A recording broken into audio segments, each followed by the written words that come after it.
we have been discussing about the concept of sustainability of Ardequin, and we continue further with yet the other philosopher, Lester W. Milbrad's work on sustainability.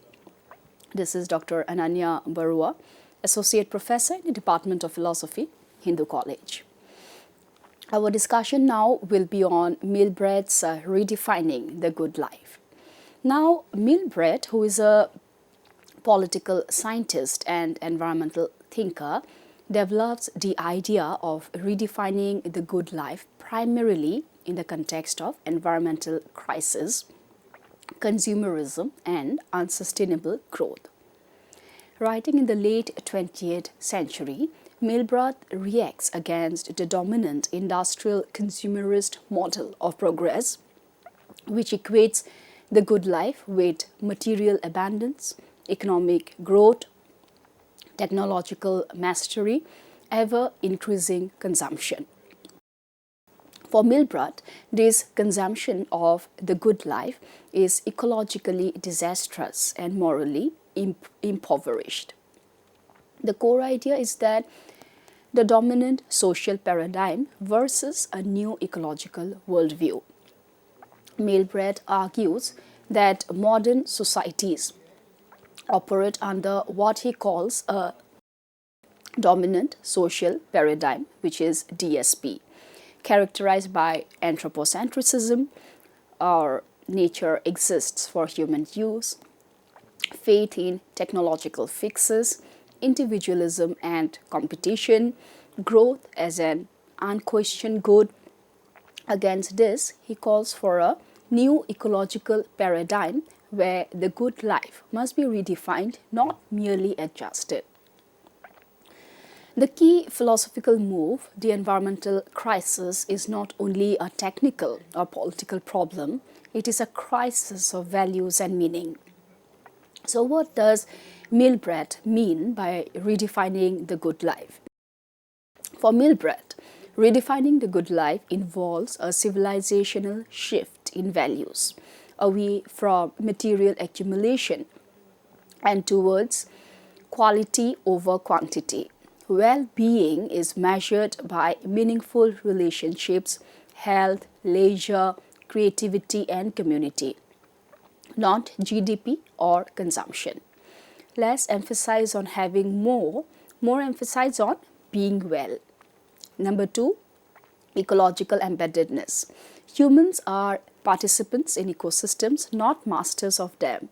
A good life respects ecological limits and planetary boundaries. Number 3, moral restraint and sufficiency. Ethical living requires self-limitation, moderation, and restraint.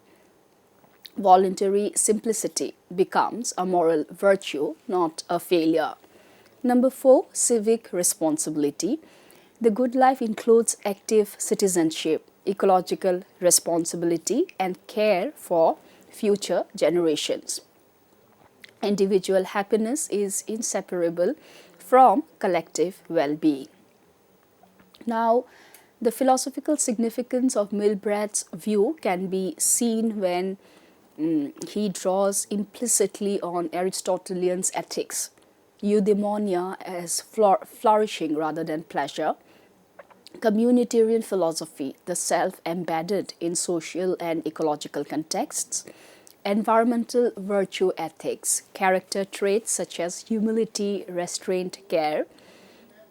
Importantly, Milbrad treats the good life as a cultural moral transformation, not merely an ethical theory. Now, there are certain strengths and weaknesses of Milbrad's work. Let us see the strengths. Number 1, Milbrad diagnoses the root cause of ecological crisis as value-based, challenges consumerism at a deep normative level, integrates ethics, culture, and politics. Limitations are that it can appear normatively idealistic, gives less attention to institutional complexity and political feasibility, risks moralizing lifestyle change, without fully addressing structural inequalities. Now, if we remember Ardequin's work on environmental ethics and sustainability, which we had already discussed previously, Ardequin, unlike Milbrat, specifically in the work Environmental Ethics from Theory to Practice, had approached environmental problems differently.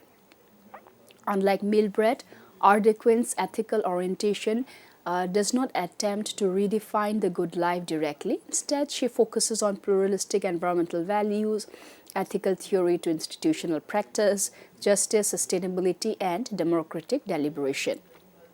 Her work is less about personal ideals and more about ethical frameworks guiding collective action. For her, sustainability is not merely efficiency or conservation. It involves ethical judgments about what should be sustained, for whom, at what cost, across which generations. She emphasizes intergenerational justice, intergenerational social justice, the intrinsic and relational value of ecosystem. For her, it is institutions and not just individuals, where a central philosophical difference in Milbrath, there was a transformation of values and lifestyles. In Ardequin, there is a transformation of institutions and decision-making systems. Ardequin insists that individual virtue is insufficient. Sustainability must be embedded in laws, markets, governance structures, civic participation.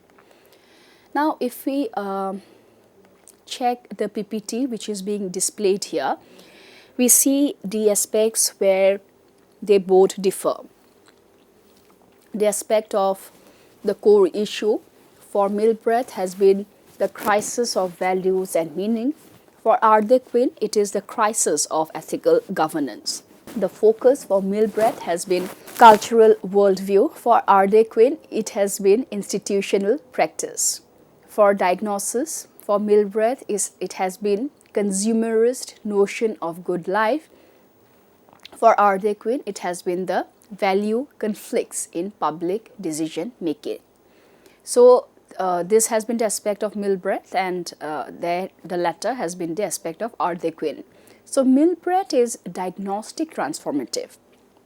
Ardequin, on the other hand, is analytic practical.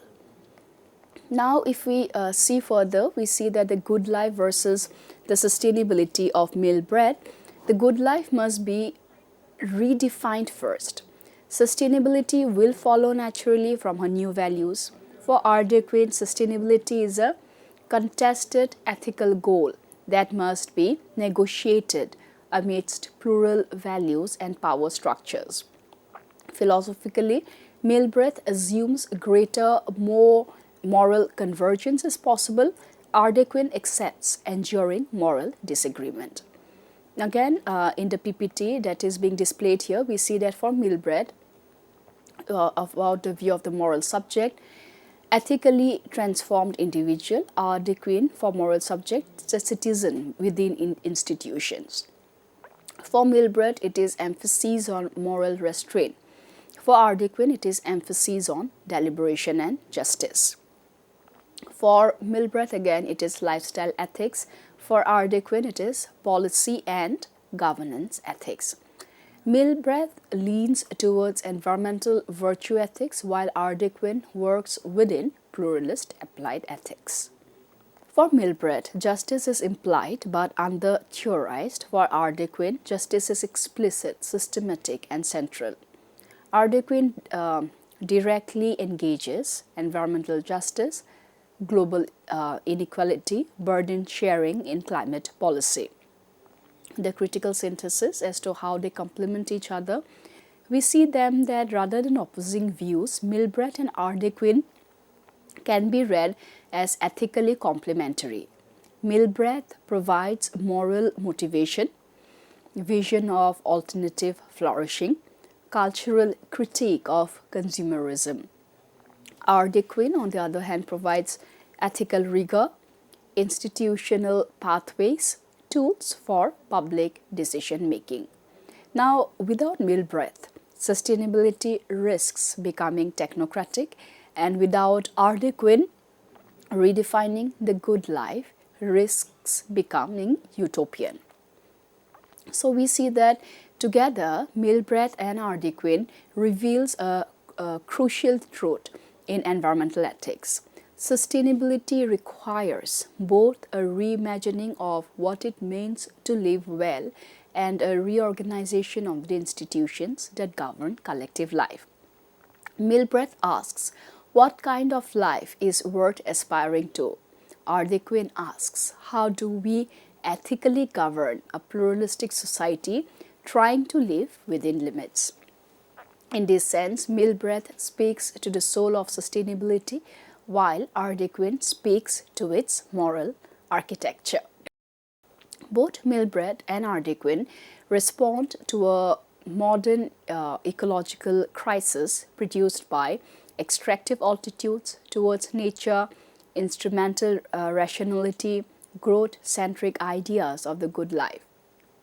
Indian ecological traditions and indigenous ethics again did not begin from these assumptions, however. Instead, they offer alternative ontologies of self, nature and value which can deepen and correct and further explain or enrich both the thinkers. Now, we will be in this segment checking the Occidental theorists Milbreath and Arlequin with, say, the Indian sustainable theorists. To begin with, we begin with Gandhi's theory on sustainability. Let's have a look at Milbreath and Gandhian simplicity, redefining the good life. Now, the Gandhian idea of the good life, the Sarvodaya and the Aparigraha, Gandhi's ethical vision rests on Aparigraha, non-possession, non-accumulation. Sarvodaya, it is the well-being of all, not the greatest good of the greatest number. Self-restraint is sanya, as a moral strength, not deprivation. For Gandhi, the good life is ethically restrained, spiritually grounded, socially responsible, ecologically light. If we check the PPT as being displayed here, we see the convergence with Milbreath and Gandhi. For Milbreath, it is a critique of consumerism. For Gandhi, it is the critique of modern industrial civilization. Quality of life over quantity for Milbreath. For Gandhi, it is simple living, high thinking. For Milbreath, it is voluntarily restraint. Gandhi, aparigraha. Ecological limits for the one, for the other, it is harmony with nature. Civic responsibility for Milbreath. For Gandhi, it is moral citizenship and trusteeship. So, the philosophical alignment, we see that both see the ecological crisis as a moral and civilizational failure, not merely a policy problem. So, Gandhi goes further than Milbreath in two crucial ways. Number one, spiritual grounding. Restraint is rooted in inner discipline, not only ecological prudence. Number two, political practice or praxis. Gandhi links simplicity to mass politics, Swadeshi, village economies. Milbreath's vision gains depth and cultural anchoring when read through Gandhi. Now, similarly, if we check Arlequin's and Indian ecological thought, we see that in Indian thought, the dharma as ecological normativity has always been in the round. In Indian thought, dharma is or has been context-sensitive duty, cosmic and social order, moral balance across beings and generations. Environmental degradations can be read as adharma, a breakdown of relational responsibilities. Arlequin's emphasis, however, has been on intergenerational justice, institutional ethics. Collective responsibility mirrors a dharma-based ethical framework where duties are role-based, moral action is embedded in social institutions, individual virtue alone is insufficient. The convergence in both Arlequin and Gandhi, we see that Arlequin's pluralistic ethics resonates with the dharma's refusal of one-size-fits-all rules. Now, let us talk about something called the sustainability and the Rita, or the cosmic order. The Vedic idea of Rita, or the cosmic rhythm or cosmic order, underlies later Hindus, Buddhists, and Jain ecological sensibilities. Sustainability is maintaining the rhythms of life. Human excess is disruption of cosmic balance. Ardequin's insistence that sustainability is normative and value-laden, not merely technical, aligns strongly with this worldview. She provides philosophical language for what Indian traditions expresses symbolically and ritually. Now, the Indian ethics, whether from the Adivasi communities in India or the Native American traditions or the Aboriginal cosmologies, they share certain very interesting key features. Number one, the relational ontology. Land is seen as a kin or kith and not resource. Responsibility to ancestors and future generations. Place-based moral knowledge. Collective decision making. Indigenous ethics and Milbreath. Milbreath's redefined good life echoes indigenous values as sufficiency rather than surplus, community well-being over individual accumulation, ecological humility. However, indigenous ethics is not a chosen simplicity but a way of being historically embedded. The critical tension, however, is that Milbreath's model risks appearing as an ethical choice of the affluent, whereas indigenous simplicity is a lived necessity shaped by history and land. Indigenous ethics and Ardequin, we see that Ardequin's focus on institutions, justice, participatory governance naturally aligns with indigenous demands for land rights, self-determination, recognition of traditional knowledge system or TEK. Her pluralism creates ethical space for indigenous voices within sustainability discourse. Limitation, on the other hand, like much Western philosophy, Ardequin still operates within state-centric institutional frameworks which may conflict with indigenous sovereignty. Now, the triangulating the three traditions, we see Milbreath, the ethical vision. The questions could be, what kind of life should we aspire to? Milbreath has been a critique of consumerist happiness and is for cultural transformation. Ardequin, on the other hand, is about ethical governance. How do we manage plural values? Institutional justice and sustainability and democratic deliberation. Now, the Indian or the indigenous thought, the ontological grounding, the questions are, what are we in relation to nature? Duties across time, species and place, moral ecology rather than environmental management. Together, they form a more complete philosophy of sustainability. So, Milbreath in a way gives us the vision, Ardequin gives us the structure, and the rootedness is given by the Indian or the indigenous ethics. If we are to see the critical synthesis, we see that the ecological crisis is simultaneously a crisis of meaning, justice, and belonging. Milbreath addresses meaning by redefining the good life. Ardequin addresses justice by ethically structuring institutions. Indian and indigenous traditions addresses belonging by situating humans within moral ecosystems. In Indian terms, Milbreath speaks to artha, restrained by dharma. Ardequin operationalizes dharma through institutions. Indigenous ethics reminds us that dharma is lived, not legislated. Now, why this matters for contemporary ecological ethics, especially in India? Because this integrated framework, number one, avoids technocratic sustainability. Number two, resists romanticization of tradition. Number 3, grounds ethics in lived practice and justice. Further, it is particularly relevant for ecological restoration debates, sacred landscapes, rivers, forests, development versus displacement conflicts, climate justice in the global south. We see that major Indian environmentalists and their views on sustainability and a systematic comparison with Art Dequin's environmental ethics have just been said.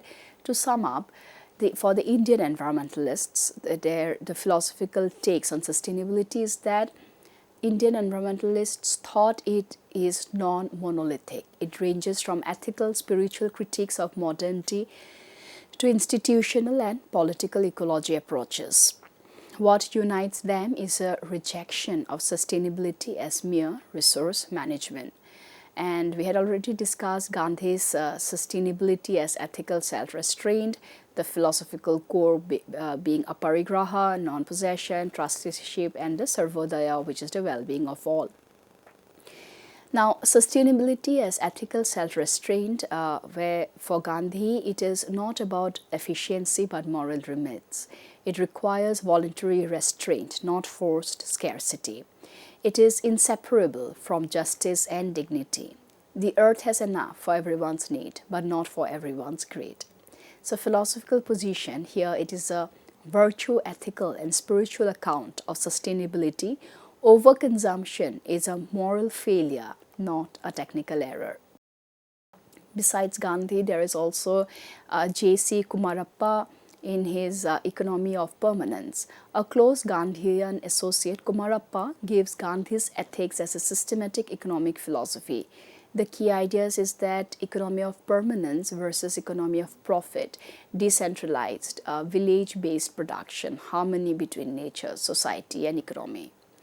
Sustainability here means aligning economic activity with natural rhythms, rejects extra activist growth logic, prioritizes sufficiency over surplus.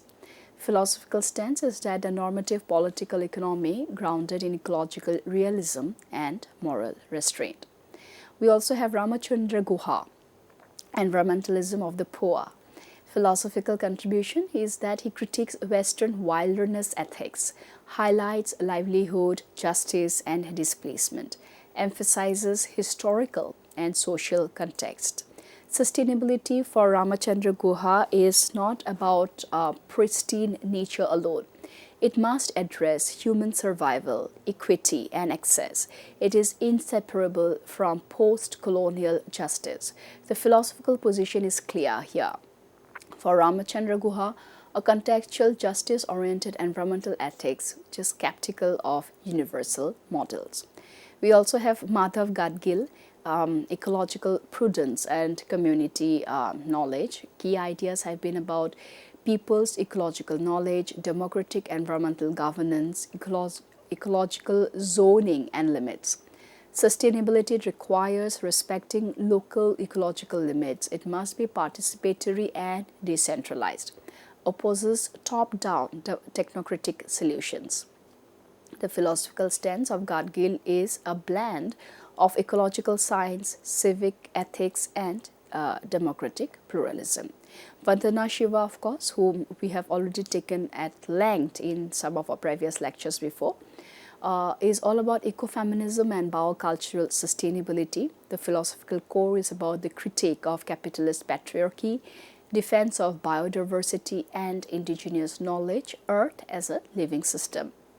Sustainability is violated by monocultures of crops, mines, economies. It requires epistemic diversity, opposes commodification of life. The philosophical stance is it is strongly anti-reductionist, drawing an eco-feminist and post-colonial ethics.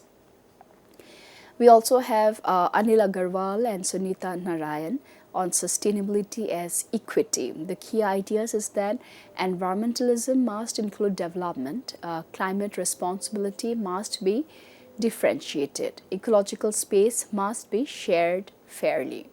Sustainability is impossible without equitable resource distribution. It requires global justice frameworks. The philosophical stance of them is pragmatic justice based environmentalism, policy oriented but normatively grounded. Number 7, there is Ashish Kothari, the radical ecological democracy. The key ideas of Kothari is community self-rule, respect for non-human agency, plural ways of living well. Sustainability is about coexistence, not dominance. It rejects centralized growth models. It embraces plural good lives. The philosophical stance is explicitly pluralistic, relational, and anthropocentric. So, on the one hand, if we see Ardequin sustainability ethics is pluralistic, which is no single value dominates, is institutionally focused, is justice oriented, is procedural and deliberative. And for her, sustainability is a normative concept. It involves trade-offs among competing values. Ethical decisions must be embedded in institutions. Democratic deliberations is essential. She does not prescribe a singular vision of the good life. Further, we have discussed how the Indian or the indigenous thought has been clearly articulated, where moral vision is explicitly shown and the spiritual part is also shown. And of course, Milbrett's work on sustainability too has been noted.